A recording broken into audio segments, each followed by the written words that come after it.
Chapter 1. Before the Collision.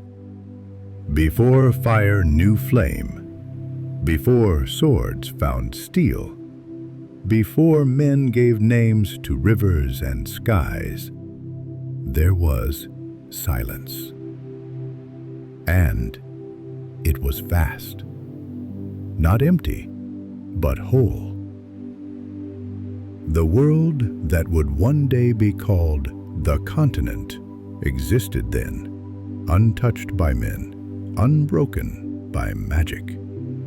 It was not yet a crossroads of fate. It was something simpler. A world of cold mountains and endless seas, of winds that had never heard a voice, of stars that watched, distant and patient, from skies unpierced by smoke or spell. There were creatures, yes, but not the kind known in later days. They were of the natural world, born of root and stone, claw and scale. They lived, fought, fed, bred, and died in cycles older than any calendar, without language, without fear.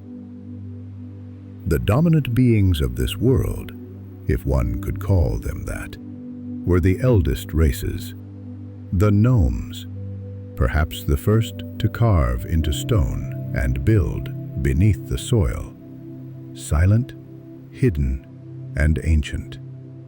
The dwarves, strong and stubborn, masters of the forge even then, though no one yet knew the name of Mahakam. And in the forests, the Ensheed, the elves of this world, newer than the others, but graceful, attuned to the music of leaves and the slow breathing of the land.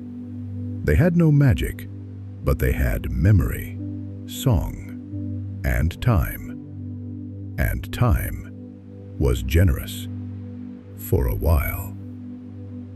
There were no humans, no monsters, no sorcerers, no prophecies. Only what was, and that was enough. Until it wasn't. It began as a whisper, something wrong in the air. The elders of the dwarves felt it first, in the deep tunnels beneath the Black Mountains.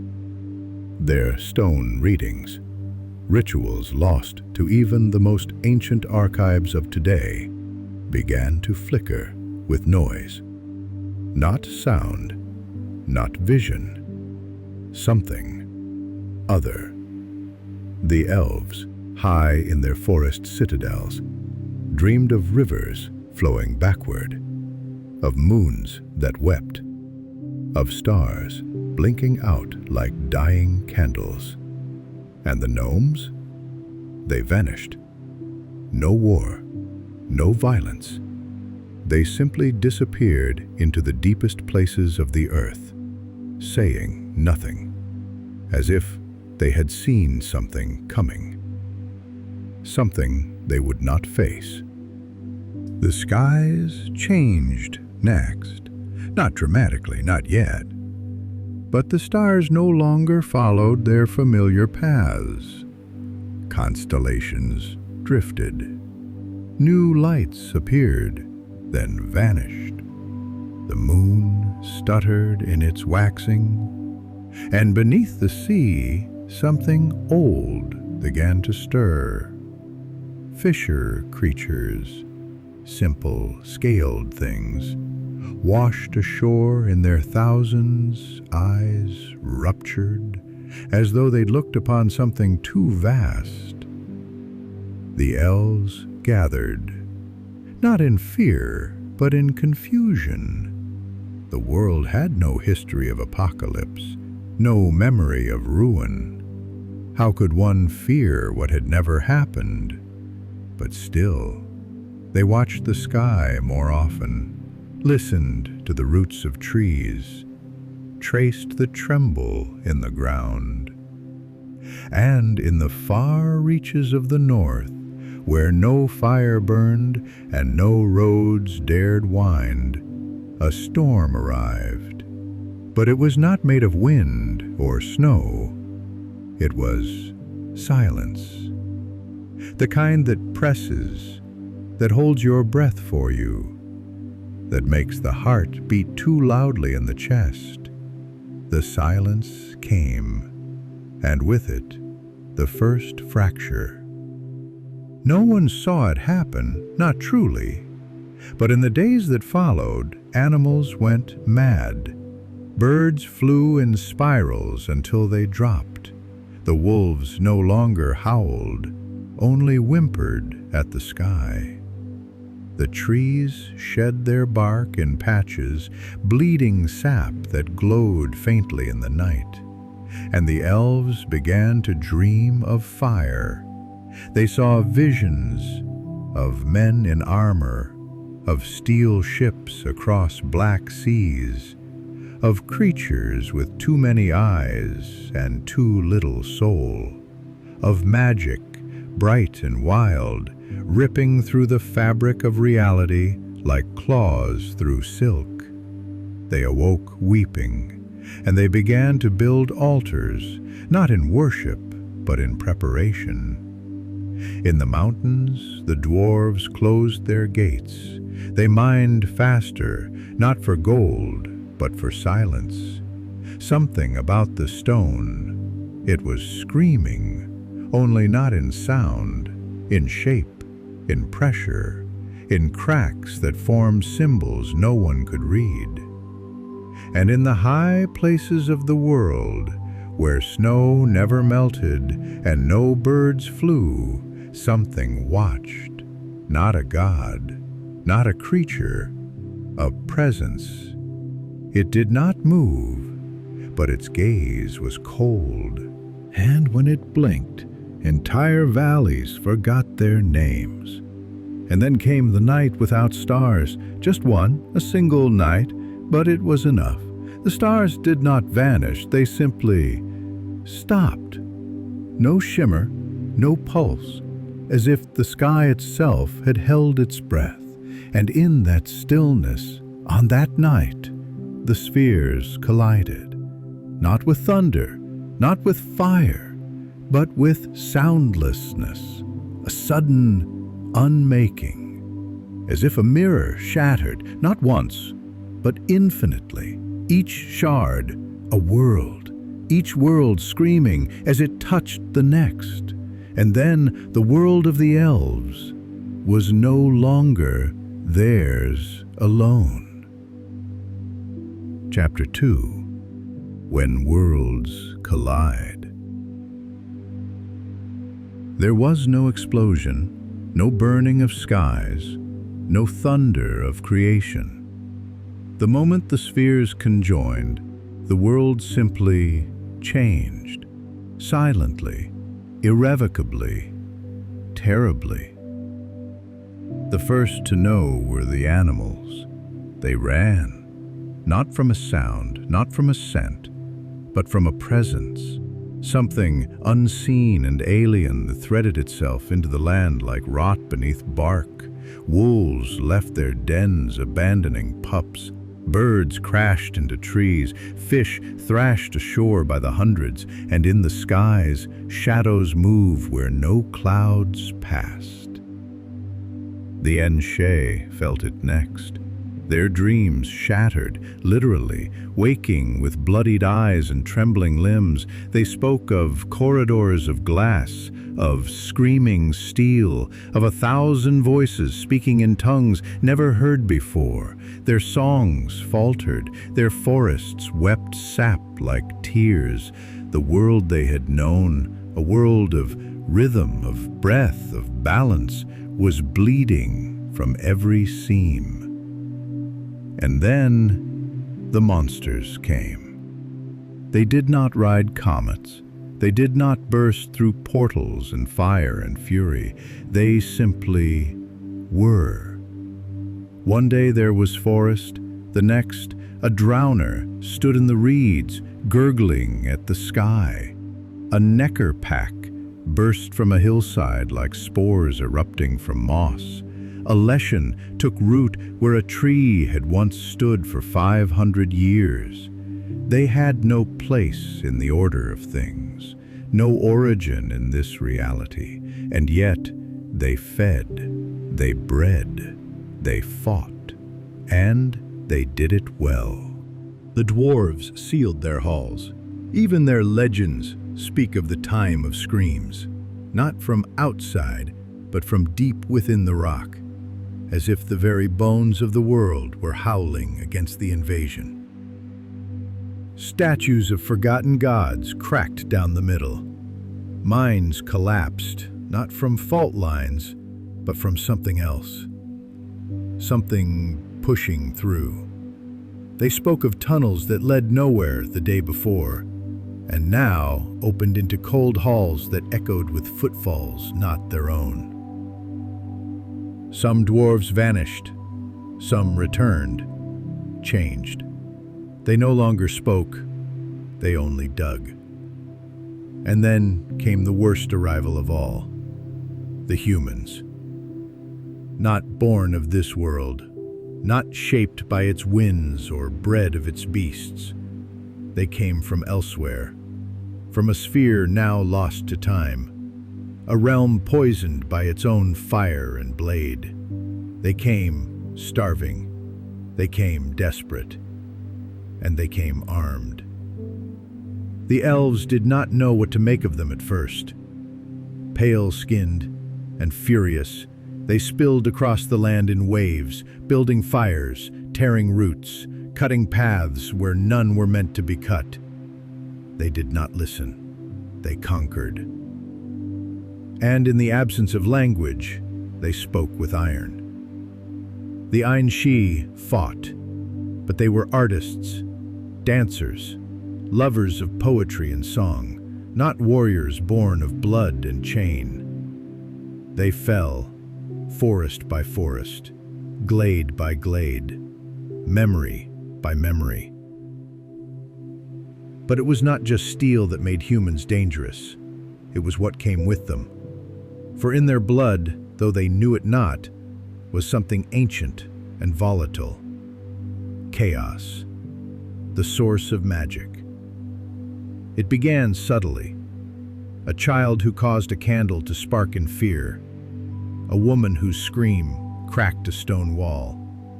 A dying man whose final breath summoned frost. No one understood it at first. The elves called it filth of the fracture. The dwarves called it fire of demons.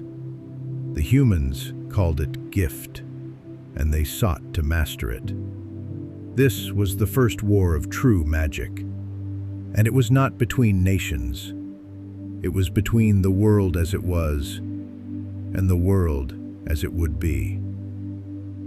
The creatures, ghouls, specters, grave hags, basilisks, spread like plague.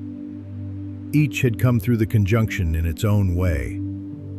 Some were entire species, others mistakes, leftovers, twisted echoes from other spheres. They had no place. So they made one. In the forests, in the mountains, in the dark, and in men's hearts. Priests rose, screaming of judgment. Kings burned cities to cleanse them. Scholars carved symbols into flesh to try to understand the new laws of reality.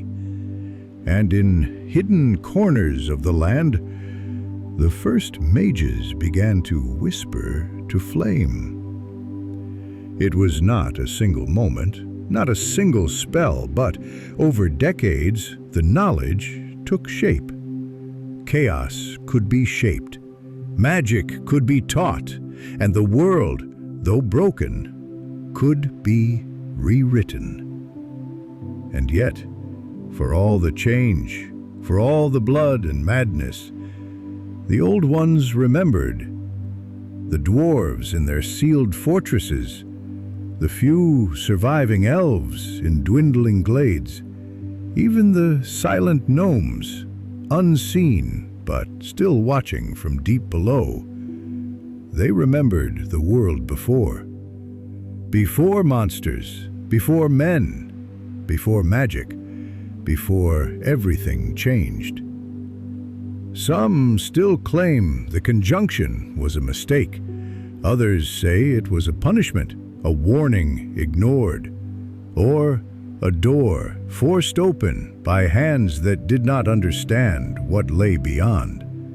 But the truth? No one knows. Only that it happened. Only that it cannot be undone. Only that the world we know, of steel, of spell, of scream and shadow, was born in that silence, and will never be the same. Chapter 3. The Echoes of Chaos. They did not call it magic, not at first. To the first who felt it, it was a whisper in the blood, a tension beneath the skin, a second heartbeat pulsing in the bones. They called it curse or blessing or madness, but it was none of those. It was chaos, and it had come through the conjunction like a parasite seeking a host. The world had not asked for it, and it did not understand it. The forests warped. Trees grew with twisted limbs reaching like arms. Lakes froze under midsummer moons. Animals gave birth to things that should not breathe. Crops failed in perfectly tended fields as if the soil remembered another world. And always, always, the silence just before something changed. That hush, the moment before the unnatural. The first who wielded chaos did so by accident. Children, mostly. They cried, and wind knocked over trees. They laughed, and shadows flickered too long in place. Some summoned flame. Some vanished, never to return. Many burned out. Their minds broke. Their bodies withered. Because chaos is not a tool. It is a force. And force, when uncaged, destroys before it creates. But some survived. And the ones who did learned. They observed the stars. They bled into runes on stone. They whispered to water, to ash, to bone. And in time they found patterns. Not rules, not laws, but patterns. And that was enough. They became the first mages. They had no robes, no schools, no towers, just scars and memory. The elves watched with dread, for they too had begun to feel the chaos within them. But it behaved differently. More distant, more difficult, less compliant. It did not love them as it loved humans, and they hated it for that. The dwarves shunned it altogether. Their stonecraft buckled near chaos-burned lands. Their metal rang dull. Some blamed the conjunction, others blamed the mages, but all agreed something had been unleashed, and it could not be put back. Chaos moved like smoke, filling every crack in the world. Where it lingered, places changed. Ruins aged in days. Voices echoed where no walls stood. Time twisted, folding in on itself. Some claimed to walk into dreams and emerge with burnt hands. Others saw eyes in the sky at night, not stars. Eyes, watching.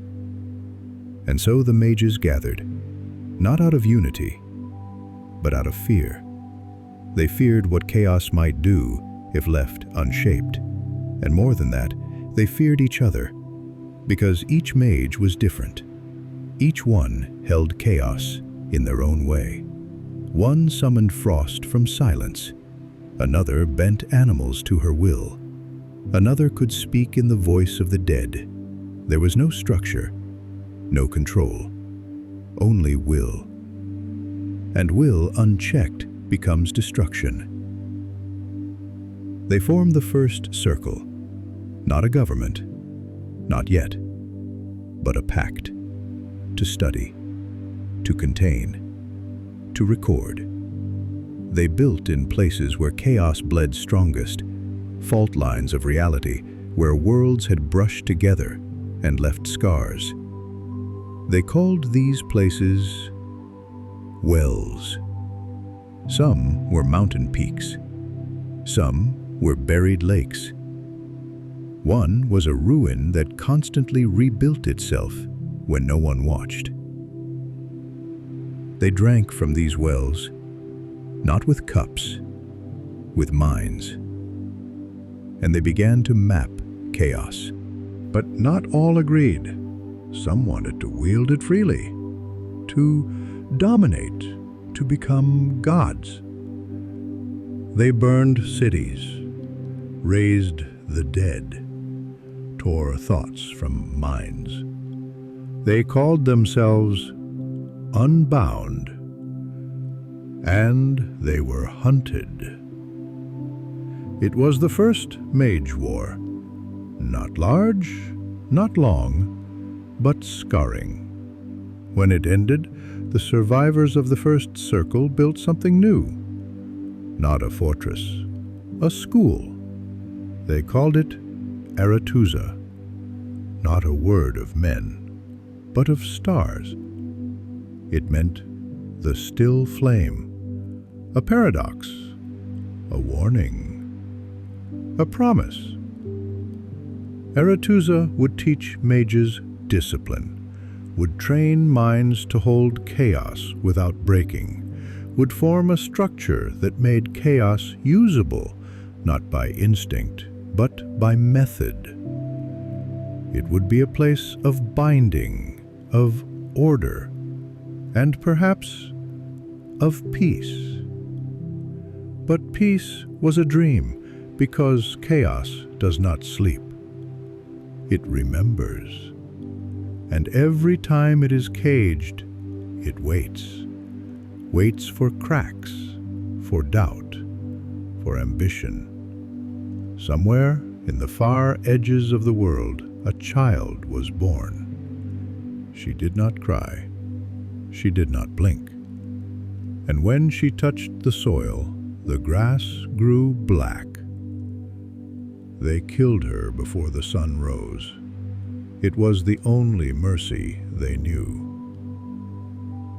And elsewhere, in a city yet unnamed, a man walked into a tavern, laughed, and turned every cup of ale into molten gold. He died screaming when it melted through his mouth. And far below, in the deep stone, something shifted. The gnomes, if they still lived, did not speak, but those who passed too close heard voices in the rock.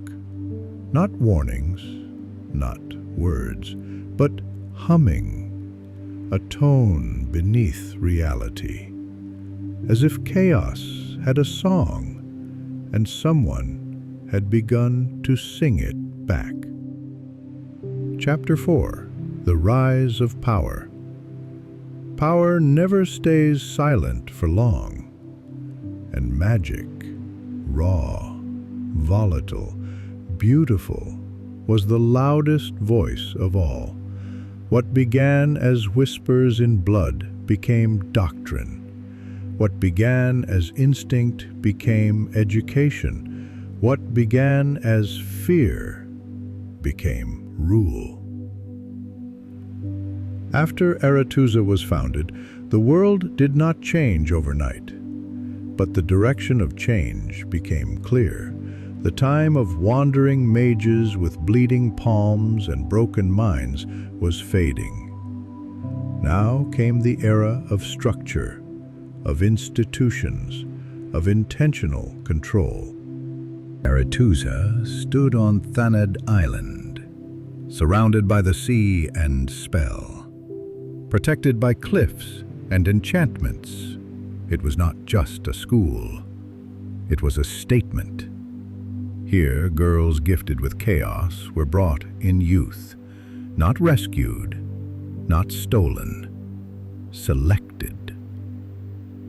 From noble houses, from battlefield ruins, from villages where wine soured when they wept, each came with power. Each would leave with purpose. Aretuza taught that magic was a flame, brilliant, wild, and hungry. And like fire, it could warm or consume. Their lessons were harsh: discipline over feeling, logic over passion, sacrifice over selfishness. Some did not survive the training. Some survived, but never smiled again. But those who did, they were no longer wild witches whispering in forests. They were sorceresses, polished, deadly, unquestionable. And they began to move through the world, not as conquerors, as advisors. At first, they were welcomed with awe. Kings, long plagued by monsters and chaos, found themselves approached by women cloaked in violet and silver, speaking in measured tones and offering peace through power. Crops bloomed longer. Disease halted at castle gates.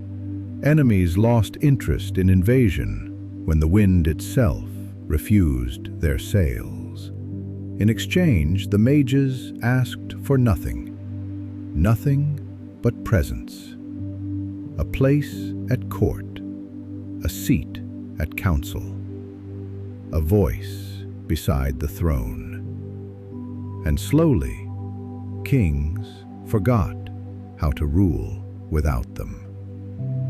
But Aretuza was not alone. On the mainland, a new institution emerged, Ban Ard, a college for boys touched by chaos, where Aretuza trained sorceresses in elegance and influence. Ban Ard forged weapons. Their focus was war. Their lessons, blood, steel, and domination of element. They produced battle mages, siege breakers, and spell knights. Where Aretuza spoke in whispers, Ban Ard answered with fireballs, and nations took notice. The rulers of the northern kingdoms began to collect mages like coins. To have one was status, to have two was protection, to have five was power. Some kings surrounded themselves with courts of flame, wind, and illusion. Others trusted only a single mage, bound by loyalty or debt. And some, fearing the growing influence of sorcerers, banned them entirely, only to find themselves assassinated by things they could not see. And so, the Brotherhood of Sorcerers was formed, not by idealists, by survivors, by those who saw where magic was heading, into war, into chaos, into annihilation. The Brotherhood was meant to be neutral, a gathering of all recognized mages across kingdoms, races, and ideologies. They would advise, they would regulate, they would prevent catastrophe.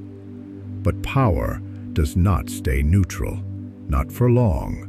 Rivalries grew. Aretuza and Ban Ard sent spies into each other's halls. Elven sorcerers, once rare, began to rise again, seeking their own path in a world shaped by humans. The Lodge of Sorceresses formed in secret, hidden from men, even from the Brotherhood itself, because women had learned, power given can be power taken. So they began to hold their own. In time, mages stopped being seen as miracles. They became feared.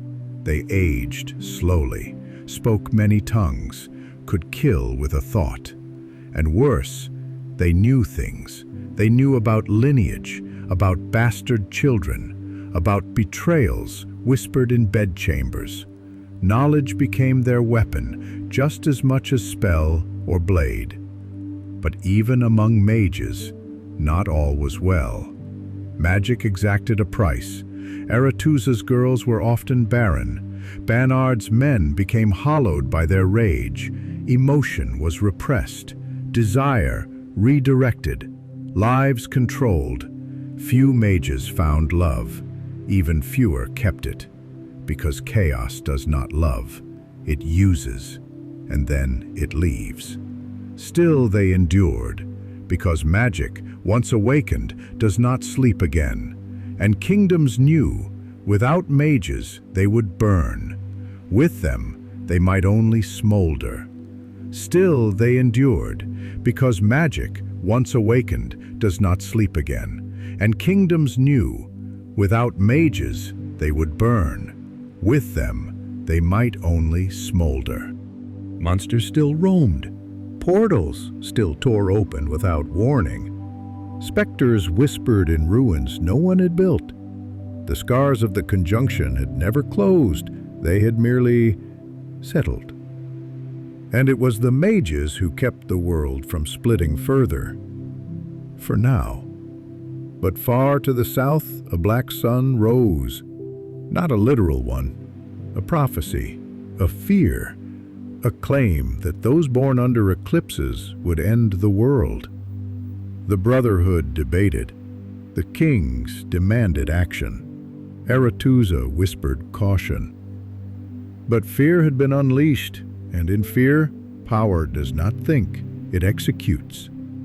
Girls were slaughtered for the crime of potential.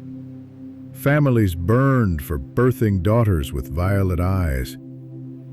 And through it all, mages stood silent.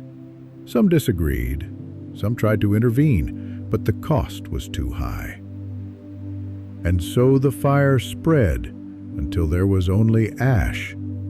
Magic had risen, but with it came consequences. Fear, control, and the slow realization that chaos, once bound, always waits for cracks. And cracks were forming, in kingdoms, in trust, in the very fabric of the world. Because magic, like a storm, always circles back, and it had not forgotten the door that had first let it in. The conjunction had passed, but the ripples had only just begun. Chapter 5. The Blood That Remains. Not all echoes fade, some linger. In stone, in blood, in names whispered centuries after the mouths that spoke them are dust. And the loudest echo of the conjunction was not a scream, but a birth. Her name was Lara Doran. She was born of the Ayan-El, the elder elves who had crossed into the continent long after the conjunction, slipping between worlds on threads of silver and will. They were different from the Ayan-Shi, their forest-dwelling cousins, colder, stronger, stranger, and among them, Lara was unique. She did not burn cities, she did not lead armies, she did not seek thrones. She studied, she listened, and she felt the threads of chaos not as fire or fury, but as music. It sang in her veins, not screaming like in humans, not distant like in dwarves, but in balance, as if the world itself had left her a melody only she could hear. The Ayan-El revered her, some feared her, but they all agreed Lara Doran was more, and that made her dangerous. She crossed into the world of humans, not for conquest, but for learning. To see the realm where chaos ran wild, where mages built towers of glass and lies, where kings bled for crowns and mages whispered behind curtains. There, she met a man, Cregennan of Lod, a human, a sorcerer. One of the few who treated magic as art, not weapon. He listened. He asked. He did not fear her. And in time, he loved her. And she, against all wisdom, loved him back. Their union was not political. It was not planned. It was not wanted. Especially not by the elves, who saw humans as intruders, and by humans who saw elves as ancient, dying things best left to legend. But Lara and Cregennan ignored them all, because chaos, for once, had found peace. She bore him a child, the first of her kind born of both spheres, part human, part elf, bound by blood to chaos itself. And the world panicked. Cregennan was murdered, thrown from a tower by men who feared what his union might create. Lara fled, pregnant, grieving, burning with power she no longer tried to control. They say she died on a frozen mountainside, wounded by a hunter's arrow meant for beasts. She died alone, but her child survived. She left the infant with humans, not sorcerers, not kings, but a peasant woman in the valley of Korath. And there, in obscurity, the bloodline began, the elder blood. It did not show itself at first. Generations passed. Some bore strange eyes, others dreamed of stars they had never seen. One boy burned a tree with his hands and forgot how, but mostly they lived, unnoticed, until they didn't, because the blood remembered, and blood always calls to itself. The prophecy came later, spoken by an elven seer, long thought mad. Her name was Ithleen. She foretold that from the elder blood would come one who could open the way, a child of two worlds, who could end all things or save them. The mages took note. Some wanted to destroy the line. Others wanted to control it. A few wanted to become it. And so the child of Lara Dorren, nameless and quiet, became a legend. A ticking clock, a sword hanging above the world. Centuries passed. The bloodline spread, diluted, hidden. But sometimes, a girl would be born. And mirrors would crack around her, or wind would circle when she cried, or stars would vanish from her sky. Some were killed. Some vanished. Some were taken to Aretuza, where mages dissected lineage as they once did corpses, trying to trace the blood, trying to find her, the one who would open the door or close it. And then came Cirilla, Fiona, Elen, Rhiannon. Ciri, daughter of Pavetta, granddaughter of Calanthe, Witcher's ward, child of destiny. Her blood sang with power not even the oldest elves could name. She was not just a conduit. She was a key. And every mage, every king, every hidden cabal wanted her. For fear, for faith, for fire. But Ciri was not a tool, and destiny, though heavy, was not a cage. She fled, she fought, she grew, and through her, the last true echo of Lara Dorren howled. Not in pain, but in choice. Because that is the true legacy of the conjunction. Not monsters, not magic, not madness, but the idea that from ruin, something else might rise. Something born of both worlds, something neither, something more. The bloodline remains, through ashes, through scars, through stories. And somewhere, in a world of snow and sword, a girl still rides between realms. The last echo of a world before. The first whisper of a world to come. Chapter 6. A world of broken gates. Not all doors are meant to open, and those that do are not always meant to close. When the spheres collided, they did not shatter cleanly. They tore.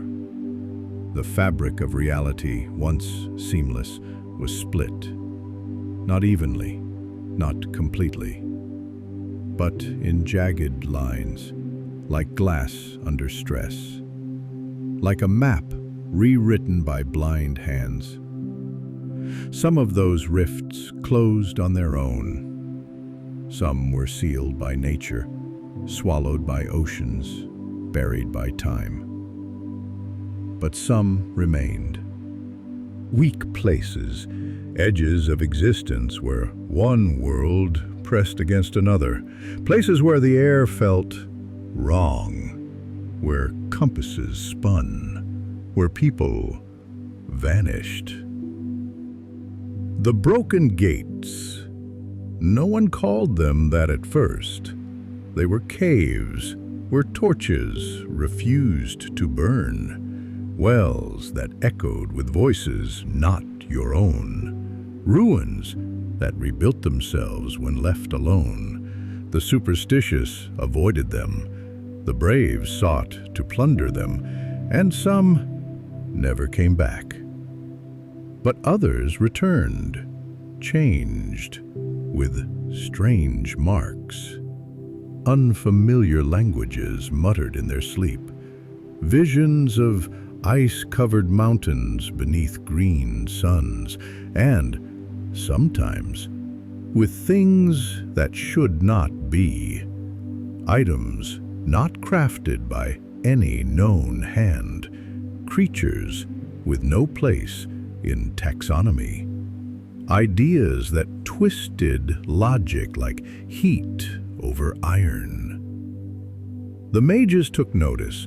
They sent students, then masters, then entire expeditions. Many were lost, but some succeeded, and they confirmed what the world had feared to whisper aloud. The spheres had never fully separated. A few rifts were active, openings between worlds. Most were small, unstable, deadly. But some were paths, corridors between existence, and the elves had found them first. The NL, cousins of the forest-dwelling NC, had crossed into this world long ago, but they had not stayed. They built a kingdom in another sphere, one of eternal twilight, cold beauty, and stillness. And from there, they returned, rarely, silently, through the broken gates. They came seeking blood, elder blood, Lara's legacy, and through the rifts they sent hunters, silent, silver-cloaked, faceless. They did not ask, they did not speak, they hunted. Some called them wraiths of the wild hunt, others called them a myth, but those who saw them remembered the sound of hooves on wind, the sudden frost, the scream without voice. The NL had mastered the gates. They rode between worlds as men ride between cities, but not without cost. The paths were unstable, the magic corrosive. Only the strongest could make the passage and return whole, and even they changed. Their eyes glowed too bright. Their voices echoed in empty rooms. Time touched them differently, and so they became legend. But the gates were not theirs alone. Other beings came, things with no name, no language, no shape that held for more than a moment. Some whispered into minds, others mimicked those we loved. A few simply watched. And in some places, the walls of reality grew thin. There is a village in Angren where people dream the same dream every new moon. A black river flowing upward, filled with stars instead of water. No one speaks of it, because those who tell the dream too often forget their own names. In the peaks above Mahakam, miners unearthed a stairwell carved into solid rock, leading down and down, far beyond reason. No matter how far they descended, the steps continued.